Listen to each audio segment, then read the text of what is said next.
पूर्व राज्यपाल सत्यपाल मलिक एक बार फिर से सुर्खियों में है। सत्य कहेंगे, सत्य लिखेंगे, सत्य। नमस्कार दोस्तों, मैं हूं दीपक सिंह, दैनिक चर समाचार से।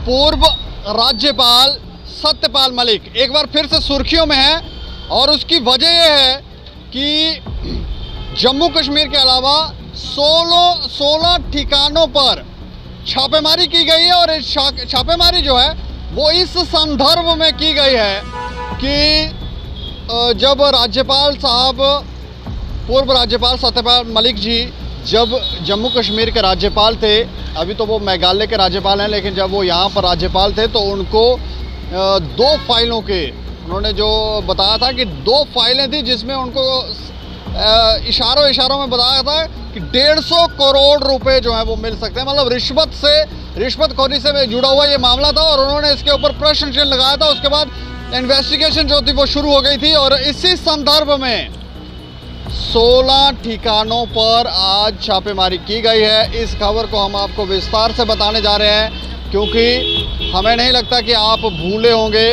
और जब ये चर्चाएं हुई थी तब आपने ये भी सुना होगा कि जम्मू कश्मीर में भ्रष्टाचार जो है वो शुमार पे है, अभी भी थमा नहीं है। जेके पीएसआई के एग्ज़ाम में भी बहुत बड़े पैमाने पर धांधली का अंदेशा है और इस पर भी जांच जो है वो चल रही है।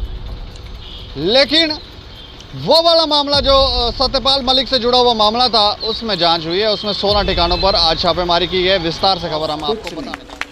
मैंने कश्मीर में जाने के फौरन बाद 2 फाइलें मेरे सामने आई। एक में तो अंबानी इन्वॉल्व थे और एक में संघ के एक बड़े अफसर हैं वो थे, एक पुराने महबूबा की मिनिस्ट्री के मिनिस्टर थे और जो अपने को प्रधानमंत्री जी के बहुत नज़दीक बताते थे। मुझे सेक्रेटरीज ने दोनों डिपार्टमेंट के बताया साहब इसमें घपला है। मैंने दोनों डील कैंसिल कर दी है। सेक्रेटरीज ने मुझे ये भी बताया कि साहब इसमें 150 करोड़ रुपए आपको मिल सकता है। जम्मू कश्मीर के किश्तवाड़ में एक बिजली परियोजना से जुड़े रिश्वतखोरी के मामले में सीबीआई ने आज देश भर के 16 स्थानों पर छापेमारी की। यह मामला पूर्व राज्यपाल सत्यपाल मलिक से जुड़ा हुआ है। Kiru hydro power project limited के सिविल वर्क का ठेका देने में कथित तौर पर रिश्वतखोरी की गई थी। सीबीआई इस मामले में आज श्रीनगर में 2 जगह, जम्मू में 5, दिल्ली में 5, मुंबई में 3 और पटना में 1 जगह जांच कर रही है। ये 16 ठिकाने बचौलिए व प्रोजेक्ट से संबंधित लोगों के बताए गए हैं। पूर्व राज्यपाल सत्यपाल मलिक ने आरोप लगाया था कि इसकी मंजूरी के लिए 300 करोड़ रुपए की रिश्वत देने की पेशकश की गई थी। सीबीआई अधिकारियों ने बताया कि जांच के दौरान उसे आरोपी सरकारी ऑफिसरों के कुछ संदिग्ध लेन देन का पता चला है। इनमें चुनाव वैली पावर प्रोजेक्ट लिमिटेड के तत्कालीन चेयरमैन नवीन कुमार चौधरी के लेन देन भी शामिल हैं। अधिकारियों ने कहा कि जांच एजेंसियां मुंबई में पटेल इंजीनियरिंग लिमिटेड के अध्यक्ष और प्रबंध निदेशक रूपेन पटेल, विजय गुप्ता और अमरेंद्र कुमार सिंह के परिसरों की भी तलाशी ले रहे हैं। अप्रैल में सीबीआई ने इस मामले में 2 केस दर्ज किए थे। जांच एजेंसियों ने तब 6 राज्यों में छापेमारी की थी। जम्मू कश्मीर के पूर्व राज्यपाल सत्यपाल मलिक द्वारा भ्रष्टाचार के आरोपों पर 2 प्राथमिकताएं दर्ज की गई थी। पूर्व राज्यपाल सत्यपाल मलिक ने एक जनसभा में आरोप लगाया था कि उन्हें जम्मू कश्मीर में 2 फाइलों को मंजूर करने के लिए 300 करोड़ रुपए की रिश्वत की पेशकश की गई थी। ये फाइलें राज्य में किरू जल विद्युत परियोजना से संबंधित सरकारी कर्मचारियों के लिए सामूहिक चिकित्सा बीमा योजना से संबंधित थी। अगर मैं कश्मीर में कुछ कर लेता तो मेरे घर तो ईडी पहुंच जाती है। आज से पहले इनकम टैक्स वाले पहुंच जाते।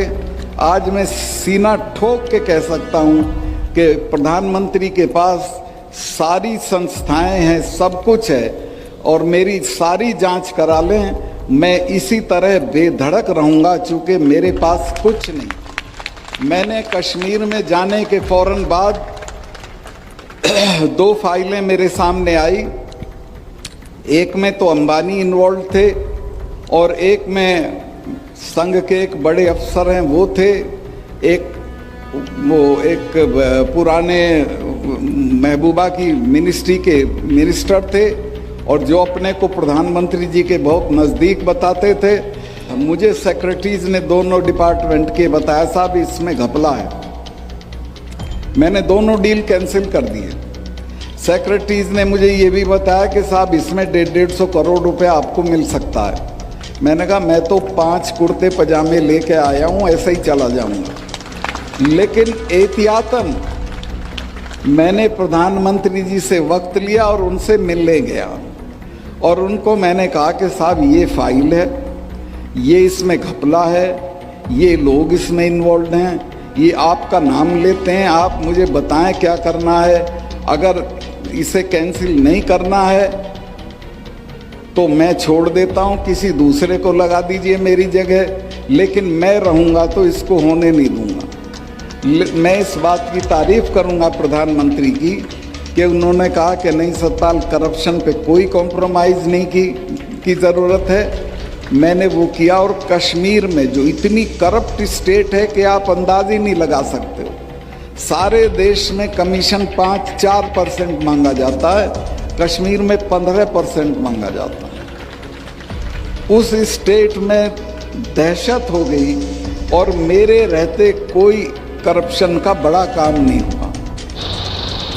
तो छापेमारी तो की जा रही है और अब क्या निकल के आता है वो तो समय ही बताएगा, लेकिन भ्रष्टाचार जो है उस पर गंभीर रूप से चोट करने की ज़रूरत है। लेकिन जब भी भ्रष्टाचार का कोई मामला आता है तो उसको ऐसे घुमाकर दबाया जाता है कि वो दब ही जाता है, बाहर तो कुछ आता नहीं है, ना ही कोई पकड़ा जाता है और ना ही पता चलता है। ना ऐसा भी कई बार लगता है कि जिन ऑफिसरों ने धांधलेबाजी की है, जिन लोगों ने धांधलेबाजी की है, उनको बचाने का कोई यहाँ पर उनको बचाया जाता है और जब बचाने के पीछे का कारण कहीं ऐसा तो नहीं है कि जो लोग जांच कर रहे हो तो उनको भी जाकर कुछ ये लोग शायद पैसों की पेशकश कर देते होंगे, करोड़ों रुपए में कहते होंगे कि हमारी जान को बख्श दिया जाए, तो फिर ये मामले जो हैं वो गोल हो जाते हैं। लेकिन ये कब तक होता रहेगा ये देखने वाली बात होगी। लेकिन सत्यपाल मलिक के बयानों के बाद वापस वो सुर्खियों में ज़रूर है। इस खबर के ऊपर आप अपनी प्रतिक्रिया जो है वो ज़रूर रखें और देखते रहें दैनिक सवेरा समाचार। मुझे और मेरे सहयोगियों को दें इजाज़त। नमस्कार।